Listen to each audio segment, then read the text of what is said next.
Nakandagi James yam ing haire e. Pictro kaygino tuition sulakte school sulaktrise. Pictro na yam teen haire e. Nay na pado welaktiba. Marbon mangmani ngasi ko. James su magi maruk mayam gi mangda ikaire luktaraga lay. Kokjaw na amo karem na rei. Galak pelida. James maya chiklaga. Nangina thogay lege. Som the picture kanna marban mangmagi kana dogi kana tawri. Mitkusu ure picture na mi kana dana layri badu phana kanna kawi adubu picture di mathunda paw happy bazanati. Mitku paile re khanduna manakta laklaga chai macha ma pairaga tungdagi fadra kalli. Picture na ayo hingsabi naye. Mitku ngang dana phuri. Ngasai aina kaurisi tadabra nang. Pictru kappaga law dana cheli mayum tamna mitku su chaiduga tanarai. Tombige Henryga mangol da phamlambadagi khonjala matabaduda yengli. Mangol da Henry phambadu ubada Pictru do hotana chensilai aduga kaplaga.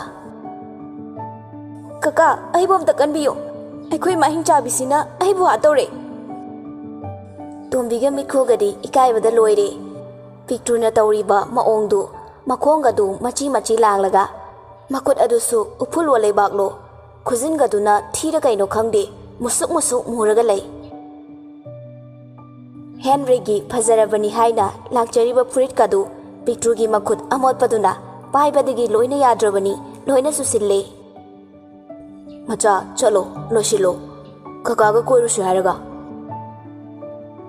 Pictro mitkuda mamitu kirup yengi aduga tapna lona hairi.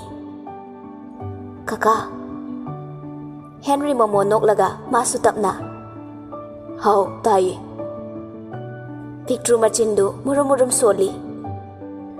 Hingchabi ko chabi sidi. Mina ngaktang sanazaraga. Nawalawdi. Tombi ikaina ing hairi. Thuibi chalo ne. Noi dada ngairaga leiri. Nakong nakut kado hamdu uro. Pictro makwanga metlaga. Kariya kaide dada. Mitkuna. Masi asuk na tay sadri sibu kay gino. Karamba ngano ni nangbo. Pictro na. Ay buka na ngang ni hayno. Noy nilay sabi pare na luhong na bataw risidi. Asi hayraga Pictro Henry ke managta jangsilaga. Kaka kainom haybiura. Henry na. Habiyo. Pictro mamaga mapaga da yengaga maya higatlaga. Adubura akoy mamaga babaga sa numidang niya lotna niya. Wadu loy banang di mitkuna dikata na laurai. Thoibi! Pictro tumina layre Henry gi marumda. Tombi di kay sukhanjilu de icham na hayri. Hayo, tasi, nay kaka sutaning lamnina. Taseng na tombi di, mahagi luhong bagi, wangang na badu, oiraboy ningi. Picture na. Adro kaka, mamaga babaga sa, lo na niya, ay ko inaw mapokse na, wari dum sana zaningo. Wahay du tabada, Henry, kang pre kangi, mamay du Canada, kaday di yeng doy no hayba, yeng bangam da na layre. Mikhuga tombiga su ikai wana loire. Tombi di isu ikai noksu ningi yam tapna. Masi angangse phana di chawre gyan tare na khanbane. Pictro piiba khu pictuga. Milay sabi farasidi nupa mayamna koigena tanarini. Henry pakhatna. Ha kaino nangbu school ga tuition ga hojik su chalibo. Pictro haipa saraga. Chatteda, mama khoina ida, nupa mayumda lerega tamu hayi. Wadu loiba nangde, mikhuna changsilaga Pictro gi nangalda khupak na thai. Masi yengune kaya da mathong chadribano. Pictro yam narura male, masadu thektoklaga kapngang tawraga. Hingchabi, loina haidoro, nangina bukta yaurida ai su khange. Thiga khumdana lotana kanaroye.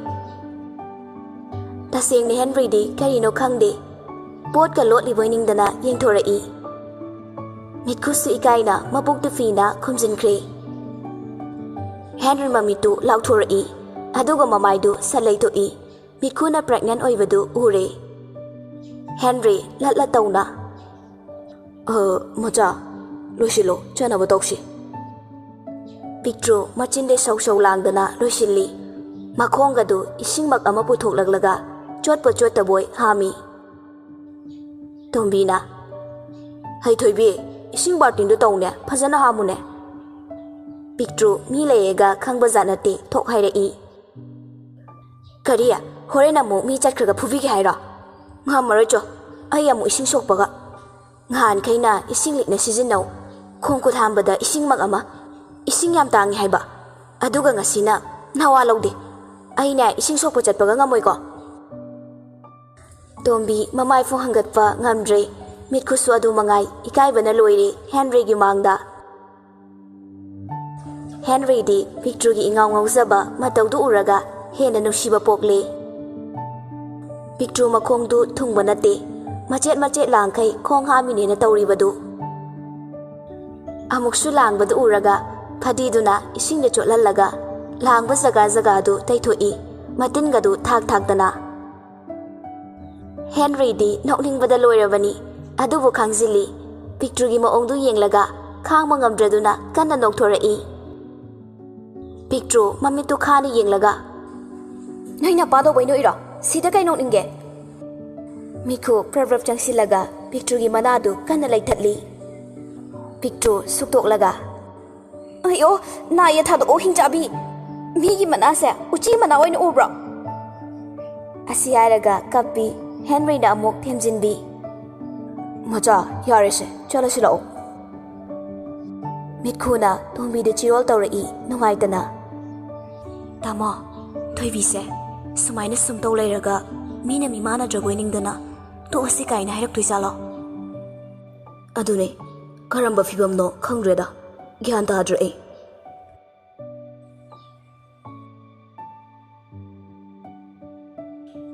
Somdasu Henry Pictro bu khut samlaga puthorai aduga Tombi khoida chalage hairamlaga thorakle Henry khoisu gari manungda karakle Pictro di kapli matawdu ubada Henry su nungairudraba mali mapidu taithopiraga yarise to haiba Kaka na khangba nati aikhoi mai hinchabi aigi nasi chingmandana loinu hi mana malabane Henry di nokpada loire kaptanaba themi anidu garden amada lai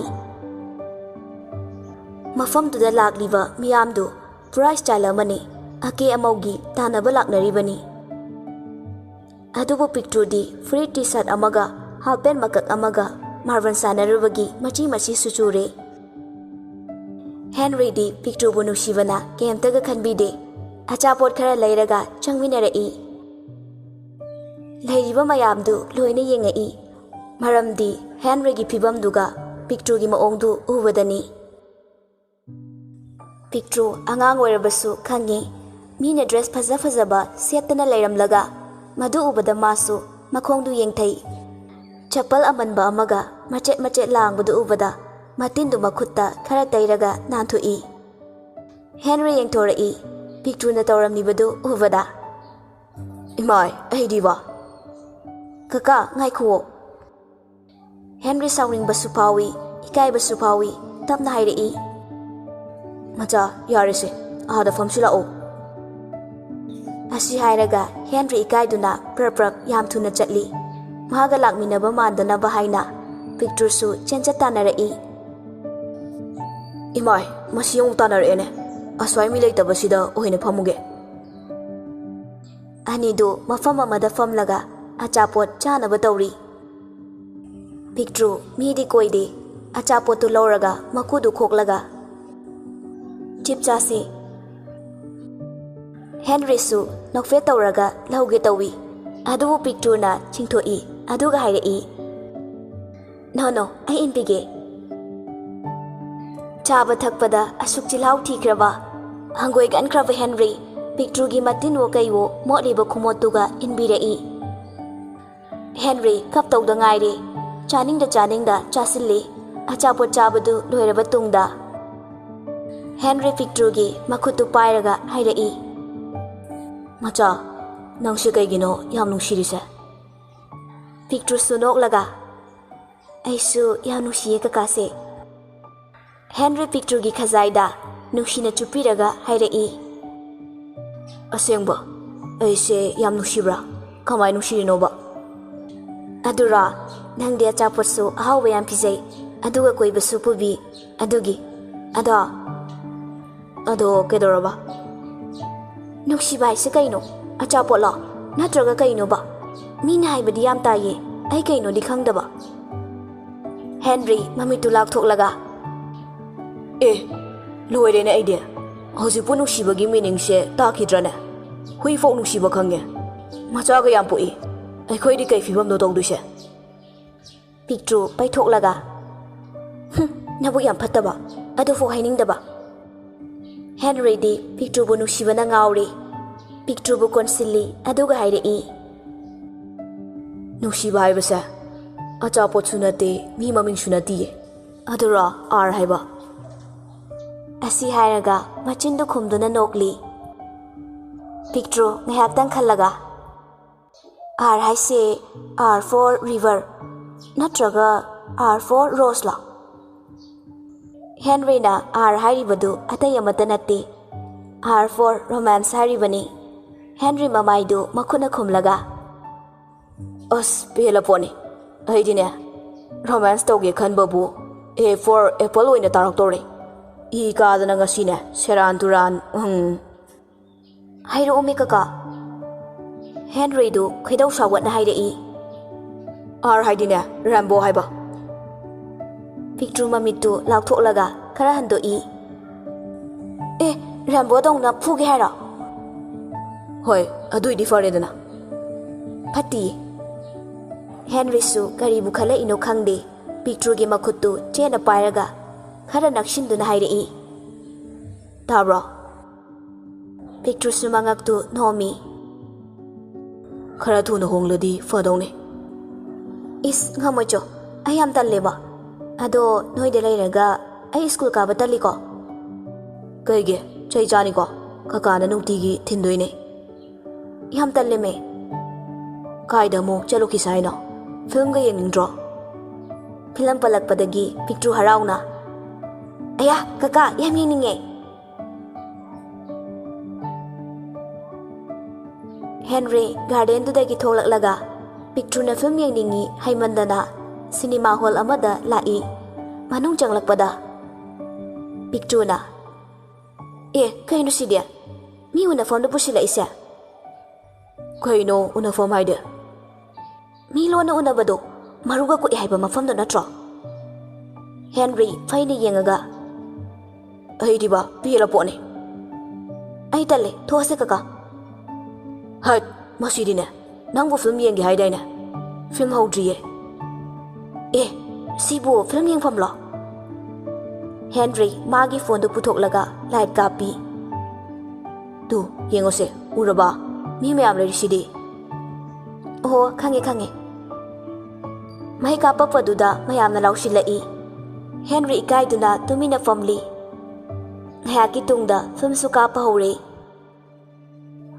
Pictru na Jeso mase yam nungai dingo aidi masi yam nusiye mana kapase aingonda su phawi Henry Pictru gi makhutu pairaga asembro sibe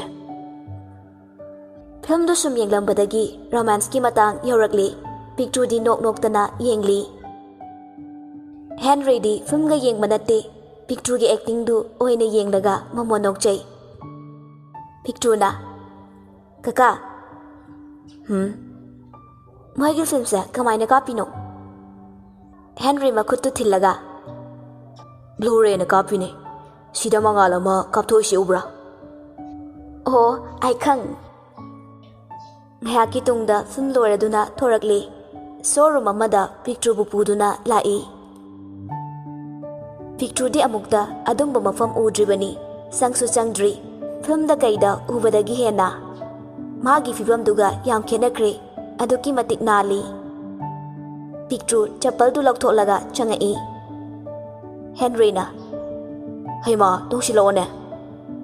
ꯄꯤꯛꯇ꯭ꯔꯨ ꯑꯃꯨꯛ ꯆꯦꯟꯁꯤꯜꯂꯒ ꯇꯣꯡꯁꯤꯜꯂꯤ꯫ ꯑꯗꯨꯒ ꯅꯥꯟꯕꯗꯨꯗ ꯈꯔꯗꯤ ꯍꯩꯅꯗ꯭ꯔꯦ, ꯏꯀꯥꯏꯕꯒꯨꯝꯁꯨ ꯇꯧꯔꯤ꯫ ꯍꯦꯟꯔꯤꯅ "ꯁꯤꯗꯩ ꯑꯄꯥꯝꯕ ꯈꯜꯂꯣ." ꯄꯤꯛꯇ꯭ꯔꯨꯗꯤ ꯂꯩꯔꯤꯕ ꯃꯌꯥꯝꯗꯨ ꯌꯦꯡꯂꯒ ꯇꯨꯃꯤꯟꯅ ꯂꯩꯔꯤ꯫ ꯍꯦꯟꯔꯤ ꯐꯨꯔꯤꯠ ꯑꯃ ꯄꯥꯏꯔꯒ "ꯁꯤꯀꯥꯁꯦ ꯄꯥꯝꯗ꯭ꯔꯣ? ꯇꯨ ꯁꯤꯁꯨ." "ꯑꯄꯥꯝꯕꯗ ꯍꯥꯏꯌꯨꯅꯦ." "ꯂꯣꯏꯅ ꯄꯥꯝꯃꯤ, ꯁꯤꯗ ꯌꯣꯜꯂꯤꯈꯩ." ꯍꯦꯟꯔꯤ ꯃꯃꯤꯠꯇꯨ ꯂꯥꯎꯊꯣꯔꯛꯏ꯫ ꯑꯗꯨꯋꯥꯏꯗ ꯂꯩꯔꯝꯕ ꯃꯤꯁꯤꯡꯗꯨ ꯀꯤꯔꯨꯞ ꯀꯤꯔꯨꯞ ꯌꯦꯡꯉꯛꯏ꯫ ꯍꯦꯟꯔꯤ ꯑꯃꯨꯛꯁꯨ ꯏꯀꯥꯏꯔꯦ꯫ ꯄꯤꯛꯇ꯭ꯔꯨꯗꯤ ꯐꯤꯔꯣꯟꯁꯨ ꯈꯟꯕ ꯍꯩꯇꯦ, ꯑꯗꯨꯅ ꯍꯦꯟꯔꯤꯅ ꯑꯣꯏꯅ ꯈꯜꯂꯤ꯫ ꯄꯣꯠ ꯆꯩ ꯂꯩꯕ ꯂꯣꯏꯔꯒ ꯄꯦ ꯇꯧꯅꯕ ꯂꯥꯛꯏ꯫ ꯍꯦꯟꯔꯤꯅ "ꯁꯤꯁꯦ ꯀꯌꯥ ꯇꯥꯔꯒꯦ? ꯑꯝꯇ ꯌꯦꯡꯕꯤꯌꯨ." ꯂꯩꯔꯤꯕ ꯃꯌꯥꯝꯗꯨ ꯀꯨꯔꯨꯞ ꯀꯨꯔꯨꯞ ꯌꯦꯡꯉꯤ, ꯃꯔꯝꯗꯤ ꯍꯦꯟꯔꯤꯒꯤ ꯐꯤꯚꯝꯗꯨꯒ ꯄꯤꯛꯇ꯭ꯔꯨꯒꯤ ꯗ꯭ꯔꯦꯁꯇꯨꯒ ꯑꯗꯨꯛꯀꯤ ꯃꯇꯤꯛ ꯈꯦꯠꯅꯈ꯭ꯔꯦ꯫ ꯅꯨꯄꯥ ꯑꯃꯅ "ꯑꯉꯥꯡꯁꯦ ꯁꯔꯒꯤ ꯏꯆꯥꯔꯣ?" ꯍꯦꯟꯔꯤ ꯏꯀꯥꯏꯔꯞ ꯇꯧꯅ ꯃꯀꯣꯛꯇꯨ ꯍꯣꯠꯂꯒ ꯈꯨꯝꯕ ꯉꯝꯗꯅ ꯂꯩ꯫ ꯄꯤꯛꯇ꯭ꯔꯨꯗꯤ ꯀꯩꯝꯇ ꯊꯧꯁꯥꯗꯈꯩ ꯃꯈꯨꯠ ꯈꯨꯗꯣꯝꯕꯤꯗꯨꯅ ꯅꯞꯊꯤ ꯀꯣꯠꯂꯒ ꯈꯨꯝꯃꯛꯏ꯫ "ꯅꯠꯇꯦ, ꯃꯤ ꯑꯩꯈꯣꯏ ꯀꯀꯥꯅꯦ." ꯍꯦꯟꯔꯤꯁꯨ ꯐꯅꯗꯨꯝ ꯐꯔꯦ ꯈꯟꯅ ꯇꯨꯃꯤꯟꯅ ꯂꯩꯔꯦ꯫ ꯑꯗꯨꯕꯨ ꯄꯤꯛꯇ꯭ꯔꯨꯒꯤ ꯃꯑꯣꯡꯗꯨ ꯎꯕꯗ ꯃꯄꯤ-ꯏꯔꯥ ꯆꯦꯜꯂꯛꯂꯦ꯫ ꯏꯀꯥꯏꯕꯒ ꯍꯪꯒꯣꯏꯕꯅꯁꯨ ꯂꯣꯏꯔꯦ꯫ ꯅꯨꯄꯥꯁꯤꯡꯗꯨ ꯃꯣꯏ ꯃꯁꯦꯜ ꯆꯤꯔꯣꯜ ꯇꯧꯅꯩ꯫ "ꯅꯨꯄꯥꯁꯤꯒꯤ ꯐꯤꯕꯝꯁꯤꯒ ꯄꯨꯔꯛꯏꯕ ꯑꯉꯥꯡꯁꯤꯒ ꯌꯦꯡꯉꯨꯅꯦ, ꯂꯝꯕꯤꯗꯩ ꯐꯥꯔꯛꯏꯔꯁꯨ ꯈꯪꯗꯦ." ꯅꯨꯄꯥ ꯑꯃꯅ "ꯍꯣꯏꯅꯦ, ꯊꯦꯝꯅꯧꯗꯅ ꯄꯨꯂꯤꯁꯇ ꯄꯥꯎ ꯄꯤꯕꯅ ꯆꯨꯝꯂꯣꯏꯗ꯭ꯔꯣ?" ꯑꯁꯤ ꯍꯥꯏꯔꯒ ꯈꯨꯗꯛꯇ ꯇꯨꯃꯤꯟꯅ ꯄꯨꯂꯤꯁ ꯀꯧꯈ꯭ꯔꯦ꯫ ꯍꯦꯟꯔꯤꯁꯨ ꯁꯥꯎꯅꯤꯡꯕꯅ ꯂꯣꯏꯔꯦ꯫ ꯃꯥꯒꯤ ꯄꯣꯠ ꯆꯩꯗꯨ ꯌꯦꯡꯗꯈꯩ ꯃꯣꯏꯒꯤ ꯊꯣꯛꯄ ꯇꯧꯔꯒ ꯂꯩꯕꯗꯨꯗ꯫ "ꯀꯩꯅꯣ ꯅꯣꯏ ꯈꯜꯂꯤꯁꯦ? ꯑꯩ ꯊꯦꯡꯉꯦ, ꯉꯁꯥꯏꯗꯩ ꯁꯨꯡ ꯉꯥꯏꯍꯟꯗꯅ ꯂꯩꯌꯦ." ꯇꯥꯂꯛꯇꯨꯗ ꯄꯨꯂꯤꯁ ꯂꯥꯛꯑꯒ "ꯀꯗꯥꯏꯅꯣ ꯑꯉꯥꯡ ꯐꯩ ꯍꯥꯏꯕꯗꯣ?" ꯅꯨꯄꯥ ꯑꯃꯅ "ꯇꯨ ꯁꯔ, ꯁꯤꯒꯤ ꯅꯨꯄꯥꯁꯤꯅꯦ." ꯄꯨꯂꯤꯁꯅ "ꯇꯥꯃꯣ." ꯍꯦꯟꯔꯤꯗꯤ ꯇꯧꯔꯤꯕ ꯃꯌꯥꯝꯗꯨ ꯒ꯭ꯌꯥꯟꯒ ꯇꯥꯗꯦ, ꯌꯥꯝ ꯉꯛꯅ "ꯀꯩꯅꯣ ꯇꯧꯔꯤꯁꯤꯕꯣ?" ꯄꯨꯂꯤꯁꯅ "ꯇꯥꯃꯣ, ꯁꯤꯒꯤ ꯑꯉꯥꯡꯁꯦ ꯀꯥꯏꯗꯩꯅꯣ? ꯅꯪꯅ ꯐꯥꯔꯛꯏꯔꯣ? ꯃꯣꯏꯒꯤ ꯁꯣꯔꯨꯝꯒꯤ ꯃꯦꯅꯦꯖꯔꯁꯤꯅ ꯑꯉꯥꯡ ꯐꯥꯔꯛꯑꯦꯅ ꯄꯥꯎ ꯄꯤꯔꯛꯑꯦ." ꯍꯦꯟꯔꯤ ꯁꯥꯎꯔꯒ ꯃꯦꯅꯦꯖꯔꯗꯨꯗ ꯈꯨꯄꯥꯛꯅ ꯊꯥꯏ꯫ "ꯃꯤ ꯑꯣꯏꯔꯒ ꯃꯤꯒꯤ ꯋꯥꯈꯜ ꯆꯦꯟꯗꯕ! ꯀꯅꯥꯅꯣ ꯀꯔꯤꯅꯣ ꯍꯥꯟꯅ ꯈꯪꯉꯒ ꯊꯕꯛ ꯇꯧꯕ ꯌꯥꯗꯕ꯭ꯔꯥ?" ꯃꯌꯥꯝꯗꯨ ꯐꯖꯅ ꯍꯥꯏꯅꯔꯦ꯫ ꯍꯦꯟꯔꯤꯁꯨ ꯁꯥꯎꯗꯅꯕ ꯀꯟꯅ ꯊꯦꯝꯃꯤ꯫ ꯄꯨꯂꯤꯁꯁꯤꯡꯗꯨꯅ ꯃꯦꯅꯦꯖꯔꯗꯨ ꯑꯣꯏꯅ ꯐꯥꯔꯦ꯫ "ꯇꯥꯃꯣ, ꯁꯥꯎꯔꯅꯨꯁꯦ, ꯃꯣꯏꯁꯨ ꯈꯪꯗꯗꯅ ꯇꯧꯕꯅꯦ, ꯑꯗꯣ ꯑꯉꯥꯡꯁꯦ..." ꯑꯁꯤ ꯍꯥꯏꯔꯒ ꯍꯦꯟꯔꯤꯁꯨ ꯄꯨꯂꯤꯁꯇꯨꯁꯨ ꯄꯤꯛꯇ꯭ꯔꯨꯗ ꯂꯣꯏꯅ ꯌꯦꯡꯉꯛꯏ꯫ ꯑꯗꯨꯕꯨ ꯄꯤꯛꯇ꯭ꯔꯨꯗꯤ ꯇꯧꯔꯤꯕ ꯃꯌꯥꯝꯗꯨ ꯀꯩꯝꯇꯒ ꯊꯧꯁꯥꯕ ꯅꯠꯇꯦ, ꯅꯞꯊꯤ ꯀꯣꯠꯂꯒ ꯂꯩꯔꯝꯃꯤ꯫ ꯍꯦꯟꯔꯤ ꯏꯀꯥꯏꯅ ꯃꯃꯥꯏꯗꯨ ꯅꯥꯜꯂꯒ ꯍꯥꯏꯗ ꯌꯥꯗꯕꯒꯤ ꯍꯥꯏꯔꯛꯏ꯫ "ꯑꯩꯒꯤ ꯒꯔꯜꯐ꯭ꯔꯦꯟꯅꯦ." ꯃꯌꯥꯝꯗꯨ ꯉꯛꯄꯗ ꯂꯣꯏꯔꯦ꯫ ꯃꯐꯝ ꯑꯗꯨꯗ ꯂꯩꯔꯤꯕ ꯄꯨꯂꯤꯁꯇꯒꯤ ꯀꯩꯗꯒꯤ ꯇꯨꯃꯤꯠꯀꯥꯡ ꯐꯥꯎꯕ ꯑꯃꯠꯇ ꯈꯥꯛꯇꯅ ꯇꯤꯡꯉꯛ ꯇꯤꯡꯉꯛ ꯌꯦꯡꯅꯗꯨꯅ ꯂꯩꯔꯦ꯫ ꯅꯣꯛꯄꯁꯨ ꯌꯥꯎꯔꯤ, ꯆꯤꯔꯣꯜꯁꯨ ꯇꯧꯅꯔꯤ, ꯃꯌꯥꯝꯗꯨ ꯀꯔꯤꯕꯨ ꯑꯣꯏꯔꯤꯕ ꯍꯥꯏꯅ꯫ ꯉꯥꯏꯍꯥꯛꯇꯪ ꯋꯥꯔꯤ ꯋꯥꯇꯥꯏ ꯇꯧꯔꯕ ꯇꯨꯡꯗ ꯍꯦꯟꯔꯤꯅ "ꯅꯞꯊꯤꯀꯣꯠ, ꯂꯥꯛꯑꯣ ꯆꯠꯂꯁꯤ." ꯑꯁꯤ ꯍꯥꯏꯔꯒ ꯃꯌꯥꯝꯗꯨꯒꯤ ꯃꯥꯡꯗ ꯏꯀꯥꯏꯗꯨꯅ ꯄ꯭ꯔꯞ ꯄ꯭ꯔꯞ ꯊꯣꯛꯈ꯭ꯔꯦ꯫ ꯄꯤꯛꯇ꯭ꯔꯨꯁꯨ ꯇꯥꯟꯅꯔꯛꯏ꯫ ꯍꯦꯟꯔꯤꯅ "ꯆꯥꯛ ꯂꯥꯝꯕ꯭ꯔꯣ?" ꯄꯤꯛꯇ꯭ꯔꯨ ꯍꯣꯏ ꯍꯥꯏꯅ ꯃꯉꯛꯇꯨ ꯅꯣꯝꯃꯤ꯫ ꯍꯦꯟꯔꯤ ꯑꯗꯨꯋꯥꯏꯗ ꯂꯩꯕ ꯐꯥꯁ ꯐꯨꯗ ꯑꯃꯗ ꯄꯨꯁꯤꯜꯂꯛꯏ꯫ ꯄꯤꯛꯇ꯭ꯔꯨ ꯃꯉꯛꯇꯨ ꯀꯣꯏꯂꯩ ꯂꯩꯗꯅ ꯌꯦꯡꯂꯤ, ꯃꯤꯅ ꯆꯥꯔꯤꯕ ꯊꯛꯏꯕꯗꯨ꯫ ꯍꯦꯟꯔꯤꯅ "ꯃꯆꯥ." "ꯍꯥꯎ." "ꯁꯤꯗ ꯆꯪꯉꯣ, ꯑꯗꯨꯒ ꯋꯥꯁꯔꯨꯝ ꯂꯩꯕꯅꯤ, ꯈꯨꯠꯇ ꯁꯦꯡꯅ ꯍꯥꯝꯃꯣ ꯆꯣ." ꯄꯤꯛꯇ꯭ꯔꯨꯁꯨ ꯆꯪꯈ꯭ꯔꯦ, ꯑꯗꯨꯒ ꯃꯈꯨꯠꯇꯨ ꯍꯥꯝꯂꯒ ꯊꯣꯛꯂꯛꯏ꯫ "ꯅꯈꯨꯠꯇꯨ ꯇꯥꯋꯦꯜꯗ ꯇꯩꯊꯣꯛꯄ ꯌꯥꯗ꯭ꯔꯣ?" ꯑꯁꯤ ꯍꯥꯏꯔꯒ ꯃꯥꯒꯤ ꯍꯦꯡꯀꯔꯆꯤꯞꯇꯨ ꯂꯧꯊꯣꯔꯛꯏ꯫ ꯄꯤꯛꯇ꯭ꯔꯨꯗꯤ ꯇꯝꯅꯕ ꯅꯪꯍꯧꯗꯦ ꯍꯥꯏꯗꯨꯅꯤ ꯃꯥꯒꯤ ꯐꯨꯔꯤꯠꯇꯨꯗ ꯁꯠ ꯇꯩꯊꯣꯛꯏ꯫ "ꯏꯃꯥꯏ, ꯑꯩꯗꯤꯕ, ꯐꯨꯔꯤꯠꯇꯨ ꯂꯣꯏꯅ ꯃꯆꯤ ꯃꯆꯤ ꯂꯥꯡꯉꯦ ꯇꯧꯔꯤꯁꯦ." ꯄꯤꯛꯇ꯭ꯔꯨ ꯍꯦꯡꯀꯔꯆꯤꯞꯇꯨ ꯂꯧꯔꯒ ꯃꯅꯞꯇꯨ ꯐꯤꯠ ꯐꯤꯠ ꯁꯤꯠꯆꯤꯜꯂꯤ꯫ ꯑꯆꯥꯄꯣꯠ ꯆꯥꯅꯔꯤꯕ ꯃꯌꯥꯝꯗꯨ ꯍꯦꯟꯔꯤ ꯈꯣꯏꯗ ꯂꯣꯏꯅ ꯌꯦꯡꯉꯛꯏ꯫ ꯍꯦꯟꯔꯤꯗꯤ ꯏꯀꯥꯏꯃꯟꯗꯅ ꯃꯃꯤꯠ ꯃꯄꯥꯗ makhutna khallaga hairei. Yare me nangbo. Ha, yarabase. Handkerchief tu amu yomsilaga pirei. Henry hangoibana loire suktoklaga. Yare nang loro. Asi hairaga achapotu khara chaba howi. Picture di makhutna tap tap lauraga pakchada chare. Mahane Henry bu pura yolabani. Mayangi miyeng pamaibadu oirabani. Picture chaudu chaba haitre. Mari mari khujop laukhatlaga makhut amana yalaga chai. Henry picture ubada chariba potu loina handolaktore. Hayaki tungda chaba thakpa loiraduna picture gi kai kaino mayam lairaga yumda thilai. Picture garidagi kumtharaga. Kaka achapo piramo. Henry phagi taurai nok nok dana. Piroi pairaga chatkrage. Tanjadu da mitkusu gari makhol tabada thorai. Mitkuna. Heima mayam lairi edana. Henry nangsu changu kisila o ngayangtang. Henry su changai aduga mangol da fammi. Tombina. Thoibi kai changa aba. Kari chara aba. Picture ngangbada ba laite thok hairei. Adubura aikhoi garden amada change boko. Adugane kakana papyam tawrei. Nushi ba wari su mayam sarei. Henry mamaidu ngaksang ngangsilai. Hayai amun badongna ikai bana laiba yadre. Hagwalaga cheningba matang haibadu oire. Tombiga mikhuga yengnaraga ikai bana loire. Noksu nokningi. Mikhu yam tapna. Ihare thoibi imungda chango. Mama kainam haibiyura. Mitkhudi kaya mathong chaba wa oiramoi haiba khangi. Kaino ihare imungda chango. As ngai khoe adura kaka na blue ka fam di hengale khangaba kaka siam phadra achapursu mayam daibiye phiron su leibi. Picture na icham cham na haidorak diba wahai duda Henry di ikai ban hele tawfom khangdre. Ay amu chalage. Asi hairaga hanna fog yenglamdana yam thuna chenchat chatre. Henry hek chatkiwaga tombiga mitkuga ani do hauna nokthorai. Ai bu mangla hara khangdre mi. Tombina. Thoibi yare chango. Mitkuna.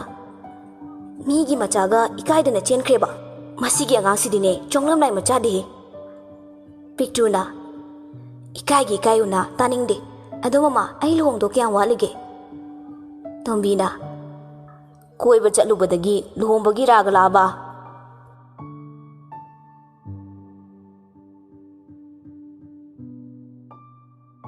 Somde Henry mayum hek yaubaga isai ngangangdana changai.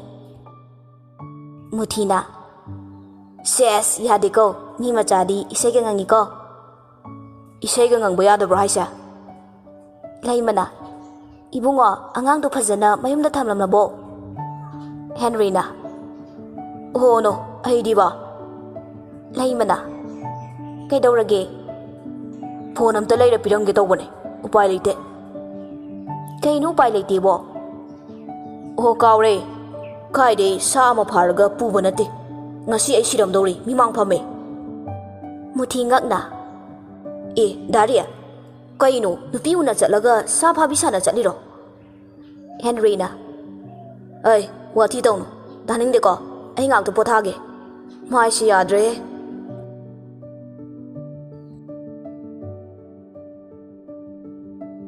Asumna nongmanini haukhirami. Picture su mamana fazana de takpani. Adubu nungda ising chaibagum thokle. Henry na su mama mapada khara thujinna bahairami. Nong manumit amada laimaga chaugasu chanaba tawri. Henry na. Khara thujin sayu ko. Laimana. Ima so aduna pami. Asumna moisu chatkre.